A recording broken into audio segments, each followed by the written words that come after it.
अस्सलाम वालेकुम स्टूडेंट्स। बेटा आज अपने टॉपिक जो डिस्कस करना है उसका नाम है speed of sound in air. ये लॉन्ग क्वेश्चन में बहुत इंपॉर्टेंट टॉपिक है। इस चैप्टर का पहला लॉन्ग क्वेश्चन यही है। तो बेटा हमने speed of sound in air का फॉर्मूला ड्राइव करने से पहले जनरल डिस्कशन कर रहे हैं हम कि जनरल फॉर्मूला जो होता है स्पीड ऑफ साउंड का किसी भी मीडियम के लिए, इधर चाहे वो लिक्विड है, सॉलिड है या गैस है, तो जनरल फॉर्मूला होता है square root E over density. E यहाँ पे है modulus of elasticity. Modulus of elasticity का क्या मतलब होता है? Ratio of stress and strain. Stress और स्ट्रेन की रेशियो को कहते हैं मॉडुलस ऑफ इलास्टिसिटी।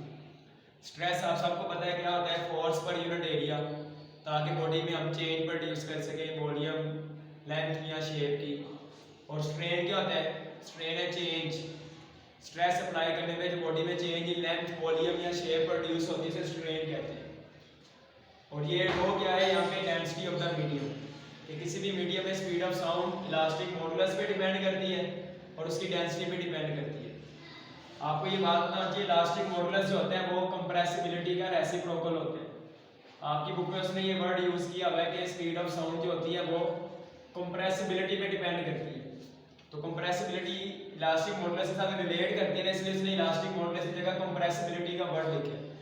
सॉलिड्स की कंप्रेसिबिलिटी सबसे कम होती है, लिहाजा सॉलिड्स का इलास्टिक मॉडुलस सबसे ज़्यादा होगा, और स्पीड ऑफ साउंड सॉलिड्स में इसलिए सबसे ज़्यादा होती है। अगर दूर कहीं धमाका होता है तो आपको पहले ज़मीन की थरथराहट महसूस होती है, फिर आवाज़ सुनाई देती है, क्योंकि ज़मीन सॉलिड है तो ज़मीन में वो जल्दी ट्रैवल करके आप तक पहुँचती है। और इसी तरह डेंसिटी ऑफ द मीडियम आपको सबको पता है कि वो मैस पे डिपेंड करती है पर यूनिट वॉल्यूम, और आपको पता है ना कि मैस जो है वो इनर्शिया को डिसाइड करता है। इसलिए उसने बजाय ये लिखने की कि स्पीड ऑफ साउंड डेंसिटी पे डिपेंड करती है, उसने इनर्शिया का वर्ड लिख दिया, क्योंकि डेंसिटी और इनर्शिया आपस में रिलेट करते हैं।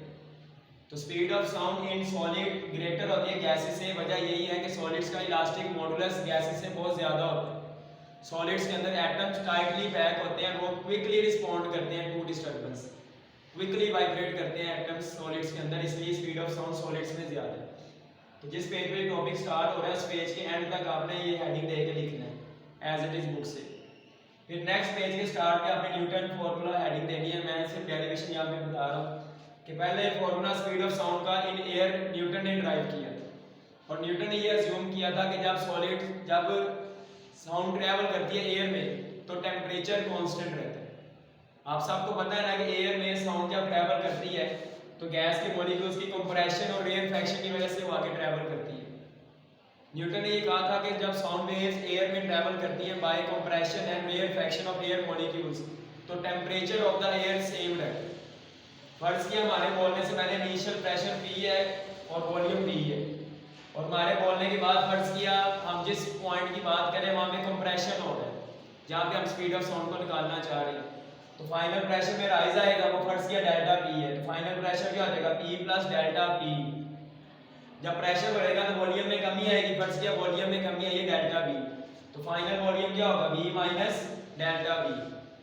तो बाय बॉयल्स लॉ आप सबको पता है इनिशियल प्रेशर और वॉल्यूम का प्रोडक्ट फाइनल प्रेशर और वॉल्यूम के प्रोडक्ट के इक्वल होता है। P1 V1 is equal to P2 V2 आपने पढ़ा होगा। तो हमने P को V के साथ मल्टीप्लाई किया, P को डेल्टा V से मल्टीप्लाई किया माइनस V डेल्टा V, फिर डेल्टा P को V से मल्टीप्लाई किया plus V delta V plus minus minus delta V delta V। PV इस PV से कैंसिल आउट, और यहाँ पे डेल्टा V की वैल्यू वेरी स्मॉल है। चेंज इन प्रेशर और चेंज इन वॉल्यूम का प्रोडक्ट वेरी स्मॉल है, इसलिए हम उसको निगलेक्ट कर रहे हैं, यानी कि अप्रोक्सीमेटली जीरो कह रहे हैं। हमारे बोलने से प्रेशर और वॉल्यूम में चेंज वेरी स्मॉल प्रोड्यूस होती है, तो हम जब इसको निगलेक्ट कर देंगे यानी जीरो कह देंगे तो राइट साइड में सिर्फ ये दो टर्म्स रह जाएंगे। ये वाली वैल्यू इधर आकर प्लस हो जाएगी, वॉल्यूम को अब इधर में आगे डिवाइड कर दो। अब ये डेल्टा V और V इस पूरे के साथ नीचे क्या हो जाएगा? डिवाइड। हम यहाँ पे डेल्टा V को स्ट्रेस भी कह सकते हैं, चेंज इन प्रेशर जो होता है हमारे बोलने से उसे हम स्ट्रेस कह सकते हैं, क्योंकि जो प्रेशर का फॉर्मूला है वही स्ट्रेस का फॉर्मूला है, फोर्स ओवर एरिया। और change in volume divide by original volume को हम क्या कह सकते हैं? स्ट्रेन। तो बेटा आपको मैंने पहले बताया कि stress over strain elastic modulus के बराबर है, तो हम इसको किसके इक्वल कह देंगे? E के। तो P is equal to E हमने पुट कर दिया इक्वेशन नंबर 1 में, ठीक है। तो हमारे पास ये फॉर्मूला बन गया speed of sound in air का, जो न्यूटन ने फॉर्मूला ड्राइव किया था। और अगर हम यहाँ पे इस फॉर्मूले को यूज करके एट STP यानी स्टैंडर्ड टेम्परेचर और प्रेशर पे वैल्यू निकालते हैं तो आपको पता है स्टैंडर्ड प्रेशर की वैल्यू पास्कल में है 101325 और डेंसिटी ऑफ एयर होती है 1.29। तो कैलकुलेशन करके आंसर आता है 280। ये एमसीक्यू में पूछ सकते हैं कि न्यूटन फॉर्मूले से स्पीड ऑफ साउंड कितनी मिलती है, लेकिन एक्चुअल जो स्पीड ऑफ साउंड की वैल्यू हम एसटीपी पे निकालते हैं वो 332 मीटर पर सेकंड है, यानी 52 मीटर पर सेकंड का डिफरेंस आ रहा है। लिहाजा न्यूटन फॉर्मूला जो है वो इनकरेक्ट है, इसमें 16% एरर है। ठीक है, इसका आपको आइडिया होना चाहिए।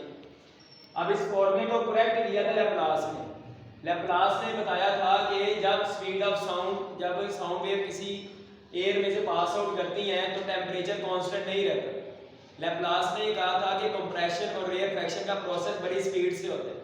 कंप्रेशन के दौरान हीट प्रोड्यूस होती है और रेयरफैक्शन के दौरान हीट अभी अपनी सराउंडिंग में मुकम्मल तौर पे जाती नहीं कि दोबारा फिर वहाँ पे कंप्रेशन हो जाता है, तो हीट वहीं पे कन्फाइंड रह जाती है और टेम्परेचर चेंज हो जाता है।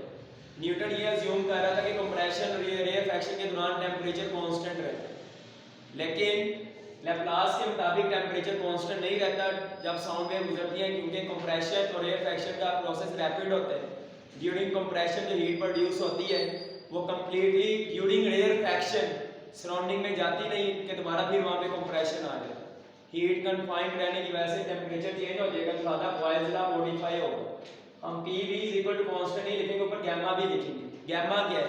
Gamma actually molar specific heat at constant pressure और molar specific heat at constant volume की रेशियो है। मोलर स्पेसिफिक हीट क्या होता है? एक मोल गैस का टेम्परेचर 1 केल्विन बढ़ाने के लिए हम जो हीट देते हैं उसे कहते हैं मोलर स्पेसिफिक हीट। और ये फॉर्मूला प्रूवन है, ये डेरिवेशन है, ये नहीं समझना गैमा प्रेशर में भी लिख सकते। ठीक है, अब आप ये देखो, मैं लिहाजा फिर इसको यूं लिखूंगा पी वी गैमा, ये इनिशियल प्रेशर और वॉल्यूम का प्रोडक्ट है, ऊपर गैमा, ये फाइनल प्रेशर और वॉल्यूम का प्रोडक्ट है, बस ऊपर क्या आ जाएगा गैमा।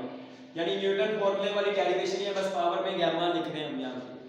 अब आप देखो, मैं इस ब्रैकेट में तो वॉल्यूम कॉमन ले लेता हूँ। मैंने आपको बताया था हम जिसको कॉमन लेते हैं इसका मतलब है कि हमने उस पे दोनों को डिवाइड किया, इधर 1 आ जाएगा, इधर delta V over V as it is आ जाएगा।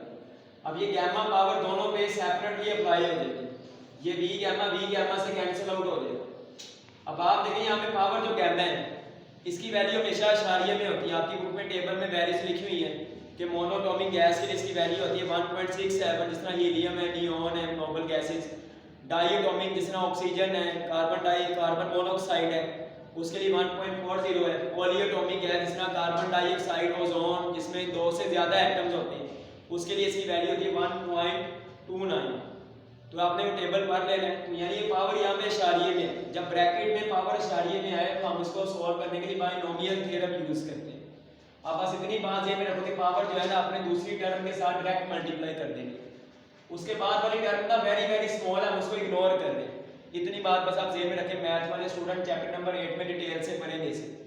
तो ये वाली वैल्यू हम इक्वेशन नंबर 2 में पुट करें इसकी जगह, इसको अंदर मल्टीप्लाई कर दिया हमने, p मल्टीप्लाई बाय 1 ये आ जाएगा, इसको इससे मल्टीप्लाई किया, डेल्टा p को 1 से मल्टीप्लाई, इसको इससे मल्टीप्लाई किया, ये p से कैंसिल आउट, ये वैल्यू वेरी स्मॉल है, इसको भी हम यहाँ पे क्या कर देंगे निगलेक्ट। ये वैल्यू यहाँ पे बस ये 2 वैल्यूज रह जाएंगी, ये नेगेटिव वैल्यू उधर जाकर क्या हो जाएगी plus delta v over v, इस तरफ आकर क्या होगा डिवाइड।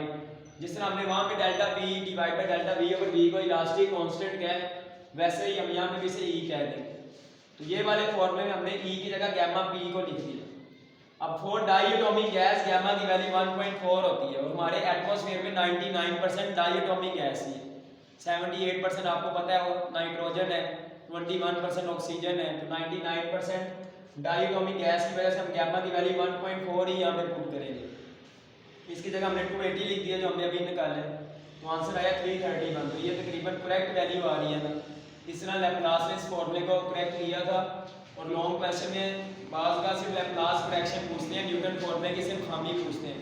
तो आपने ये कहना है न्यूटन ने कहा था कि जब साउंड वेव गुजरती है थ्रू एयर तो टेम्परेचर कांस्टेंट रहता है, लेकिन रियलिटी में ऐसा नहीं होता। उसका फॉर्मूला शो करवा देना आप, उसकी वैल्यू बता के कह देना कि इसमें 16% है, टू द पॉइंट बता के लैप्लास करेक्शन है। तो बुक में जहाँ तक कोई 280 वैल्यू लिखी है ना वहाँ तक न्यूटन फॉर्मूला है, ये वाली बात बुक में नहीं, आप बता देना ये 16% एरर वाली। फिर लैप्लास करेक्शन को आपने डिस्कस करने हैं एंड तक।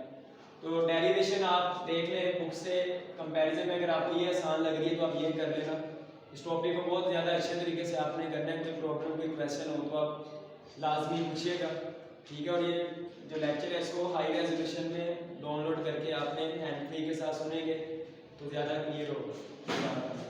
अल्लाह हाफिज़।